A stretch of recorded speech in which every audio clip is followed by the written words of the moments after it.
আসসালামু আলাইকুম রহমতুল্লাহ। সলাত আরবি শব্দ, এর আবেদনিক অর্থ দোয়া, রহমত, ইস্তেগফার ও তাসবিহ ইত্যাদি, যাকে ফার্সিতে নামাজ বলা হয়।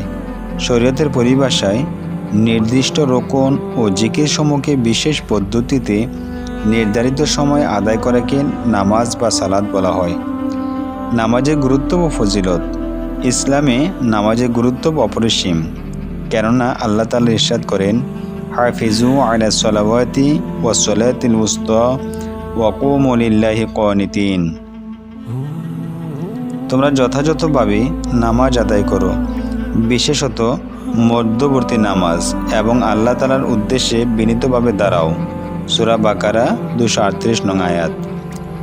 ঈমানের পরে নামাজ সর্বশ্রেষ্ঠ ইবাদত। নামাজ দ্বীন ইসলামের খুঁটি স্বরূপ। খুঁটি ছাড়া যেমন ঘর হয় না, তেমন নামাজ ছাড়া দিন পরিপূর্ণ হয় না। প্রত্যেক বালেগ পুরুষ মহিলার জন্য নামাজ আদায় করা ফরজে আইন। নামাজ আদায় না করা কবিরা গুনাহ, অস্বীকার করা কুফরি। নামাজ আদায় করাই মুমিন ব্যক্তির নিদর্শন। নামাজের ফজিলত প্রসঙ্গে আল্লাহ তাআলা ইরশাদ করেন, ইন্না সলাতা তানহা আনিল ফাহশাই ওয়াল মুনকার। নিশ্চয় নামাজ অশ্লীল ও মন্দ কাজ থেকে বিরত রাখে। সূরা আনকাবুত 45 নং আয়াত। আল্লাহ রাব্বুল আলামিন আরও ইরশাদ করেন, ওয়াকিমুস সলাতা ওয়া আতুজ যাকাতা ওয়ারকাউ মা'আর রাকিঈন। তোমরা নামাজ কায়েম করো, যাকাত আদায় করো এবং রুকুকারীদের সাথে রুকু করো। সূরা বাকারা 43 নং আয়াত। রাসূলুল্লাহ সাল্লাল্লাহু আলাইহি ওয়াসাল্লাম ইরশাদ করেন, নামাজ বেহেশতের চাবি। তিনি আরও ইরশাদ করেন, যে ব্যক্তি যথাযথভাবে নামাজ আদায় করবে, কিয়ামতের দিন নামাজ তার জন্য নূর হবে, হিসাবের সময় দলিল হবে এবং নাজাতের উসিলা হবে। সুবহানাল্লাহ।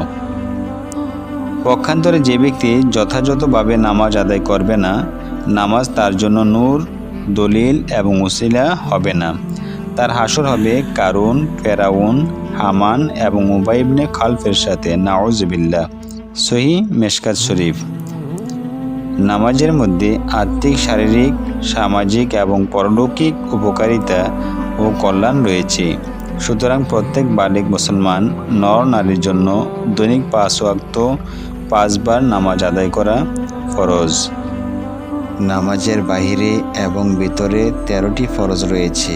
নামাজের বাহিরে 7 ফরজ: 1 শরীর পাক, 2 কাপড় পাক, 3 নামাজের জায়গা পাক, 4 সতর ডাকা, 5 কেবলামুখী হওয়া, 6 ওয়াক্তমতো নামাজ পড়া, 7 নামাজের নিয়ত করা। নামাজের ভিতরে 6টি ফরজ রয়েছে: 1 তাকবীরে তাহরিমা আল্লাহু আকবার বলা, 2 দাঁড়াইয়া নামাজ পড়া, 3 কেরাত পড়া, 4 রুকু করা, 5 2 সেজদা দেয়া, 6 শেষ বৈঠক। আল্লাহ তাবারক ওয়া তাআলার হুকুম ও 5 ওয়াক্ত নামাজ সঠিকভাবে আদায় করার আমাদেরকে আল্লাহ তাআলা তৌফিক নসিব করুন। আমিন। আসসালামু আলাইকুম ওয়া রাহমাতুল্লাহ।